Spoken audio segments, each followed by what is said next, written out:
celebration of Padre Pio.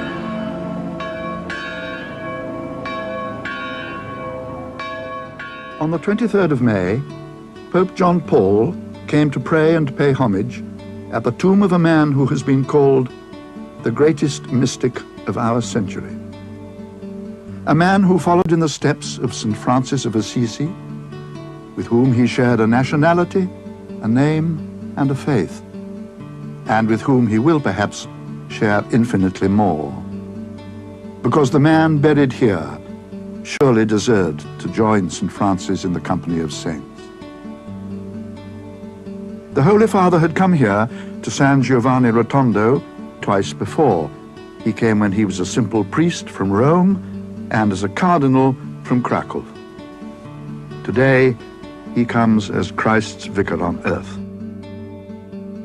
Padre Pio, baptized Francesco, shared one great mystical phenomenon with St. Francis of Assisi, the stigmata.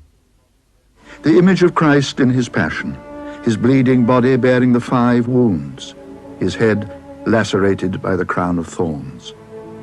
The 5 wounds, collectively known as the stigmata, have, on very rare occasions, appeared on the bodies of living people, and the Catholic Church has acknowledged previous manifestations of this kind. However, very few men have suffered the agony of the stigmata in the complete form of the 5 wounds, in the hands, the feet, and the side. The first was St. Francis of Assisi, and nearly 700 years later, the same wounds were borne by Padre Pio, the first priest to receive the wounds of Christ on the cross.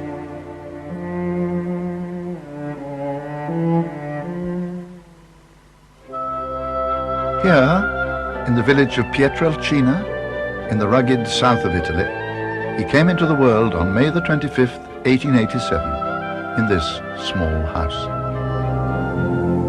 As a child of 5, he had begun to experience ecstasies and also assaults from the devil. On one occasion, while quietly at prayer in St. Anne's, he had a vision of the Sacred Heart. He had already decided to offer his life to God and said that at that moment he felt hands upon his head, indicating that his offer had been accepted. Forgione began his religious training at Morcone and also attended several other Franciscan novitiates. He was ordained in the year 1910 when he was 23 years old, in the Cathedral of Benevento. The young friar was often ill. He slipped into states of ecstasy which alarmed and worried his superiors. He fasted to extremes. He was subject to alarming temperatures, which were so high it is said they broke the thermometer.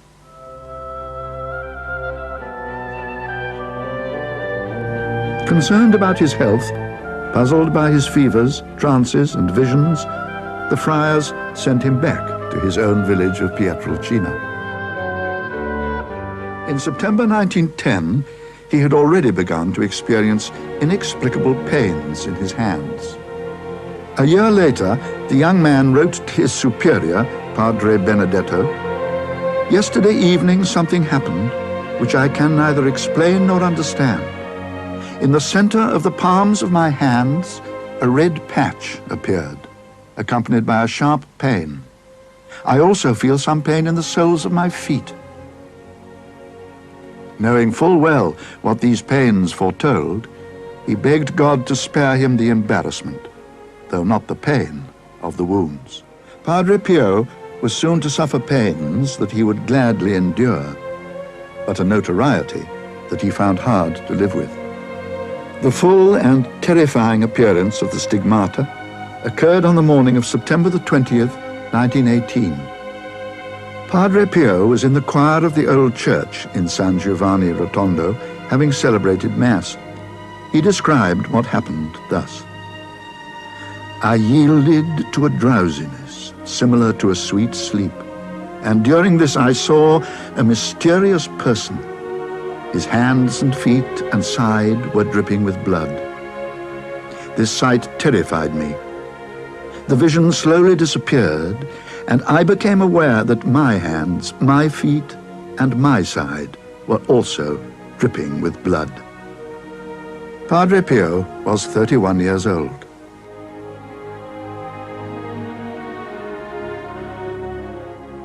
This is the very first photograph of his wounds. It was later witnessed by a notary. News of this astounding event slowly spread, and the ordinary people began coming to San Giovanni in large numbers to catch a glimpse of the stigmatized friar or to squeeze into the church to hear his mass. Understandably, perhaps, the attitude in the friary to the unique stigmatization of a young priest was one of extreme reservation. There was talk of transferring Padre Pio to another part of Italy, but the people of San Giovanni clamored for him to stay. There were even threats of violence. Eventually, something had to be done. A decision had to be made. Such notoriety can be an embarrassment rather than a blessing. In 1923, the Holy Office intervened with a series of measures.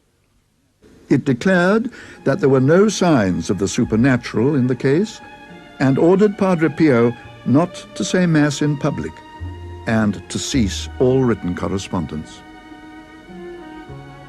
When the decree was read to him, he said, "God's will be done." So began the years of seclusion, when Padre Pio became a priest without a congregation, a confessor unable to give absolution, a Christian without a spiritual director. He immersed himself totally in prayer and spiritual writing and reading, and wrote the words Resta con me.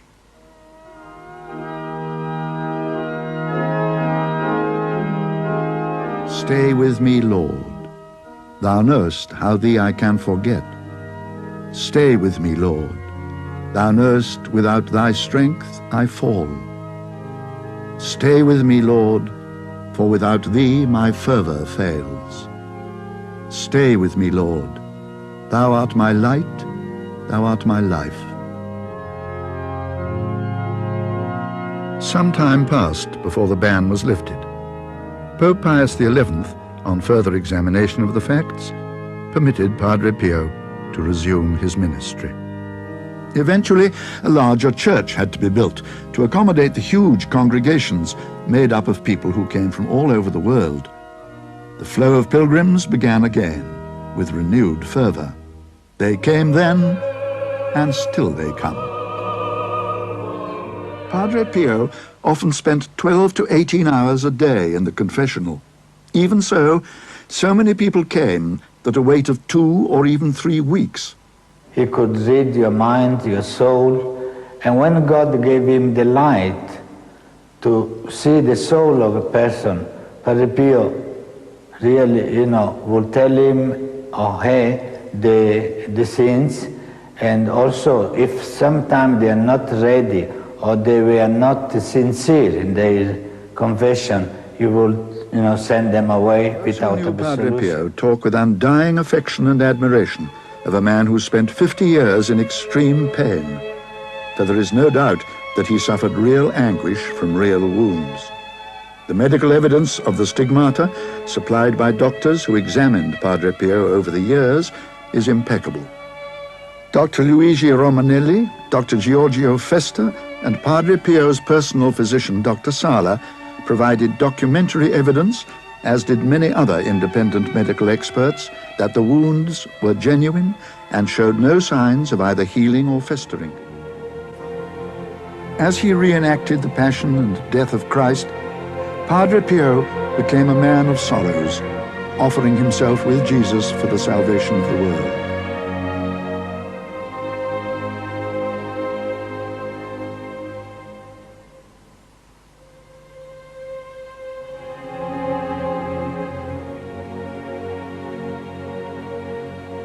An eyewitness says, as he turned to give the last blessing, the peace of Christ descended on all present, and one realized that God, in his love and mercy, had given us this man of suffering in our lifetime to reenact before our eyes the mystery of our salvation. It seems that because he offered to suffer like Christ before him to save souls, Padre Pio was granted what are known collectively as the gifts of the Spirit. bilocation, discernment, prophecy, conversion, healing, perfume, and language. What are we going to do, Father, when you pass away? You're getting on a bit, you know. And he said, I shall do more in heaven, he said, than ever I shall be able to do on earth, he said.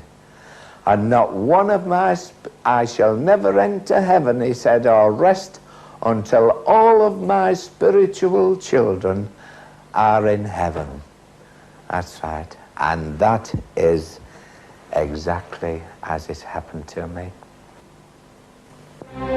It helps to understand Padre Pio's willingness to suffer as Christ himself had suffered, to remember that as a young man he was sent a vision of a majestic figure of rare beauty, radiant as the sun, in the midst of two huge armies, the forces of good and evil. Throughout his life, he continually suffered physical encounters with the devil, after which he was left exhausted and bleeding. Sometimes at night, sounds of violent struggle were heard coming from his cell. He even showed signs of having been physically assaulted, and on one occasion was so badly injured he had to spend several days in bed. Was nevertheless a cheerful, often humorous man, even when the added burden of severe arthritis, combined with the pain of his pierced feet, confined him to a wheelchair. That he was a joyful man. He was full of joy, full of enthusiasm. When we were boys, children, we stayed with Padre Pio after Mass, and he sat with us, amongst us, telling stories, cracking jokes, and it was really delicious to be with him. He derived great strength from his devotion to Mary, the Mother of God. He lived with a rosary in his hands. The rosary is the weapon against evil, he often said. And of Our Lady, she treats me as if I were her only child on the face of the earth. She comes to me whenever I need her. An expression of gratitude and joy, not of conceit. The day before his death, he insisted, love the Blessed Virgin and make her loved. Always say the rosary. His last word on earth was Maria. The wounds of his feet, hands, and side had begun to heal during the recent months. During that last Mass, the healing became complete. His dead body showed not a single scar or mark.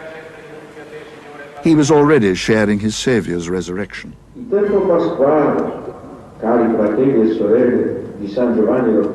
On the occasion of his visit to San Giovanni Rotondo in 1987, the Holy Father said, I wish to thank the Lord with you for having given Padre Pio to this generation in this very tormented century.